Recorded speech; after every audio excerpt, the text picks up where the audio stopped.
నేను అడిగిన ఒక కాంగ్రెస్ నాయకుడు ఫోన్ చేసిండు, ఎందుకన్నా ఇదంతా అని.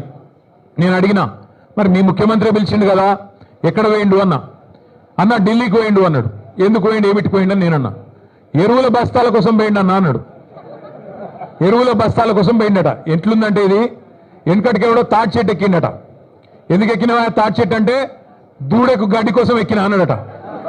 రేవంత్ రెడ్డి ఎరువుల బస్తాల కోసం పోయినట్టు ఎవరైనా నమ్ముతారా రాష్ట్రంలో? రేవంత్ రెడ్డి ఏ బస్తాలు తీసుకొని పోయిండో ఢిల్లీకి అందరికీ తెలుసు. రేవంత్ రెడ్డి వాళ్ళ ఢిల్లీ భాషలకు, కేంద్రంలో ఉండే పెద్దలకు ఏ బస్తాలు మోస్తాడో, ఏ బస్తాలు మోసి ఇవాళ ఆ పదవి కాపాడుకుంటున్నాడో రాష్ట్రంలో చిన్నపిల్లలకు కూడా తెలుసు. మనోళ్ళు సోషల్ మీడియాలో మా తమ్ముళ్ళు చెల్లెళ్ళు మంచిగా ముద్దు పేరు పెట్టిండ్రు.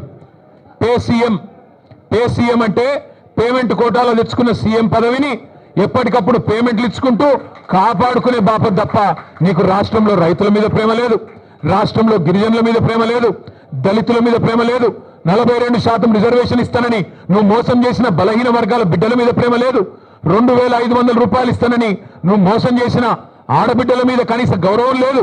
ఇట్లా చెప్పుకుంటూ పోతే ఒక్కటంటే ఒక్క విషయంలో కూడా ఈ ముఖ్యమంత్రి గారు ఇప్పటివరకు సఫలం కాలేదు.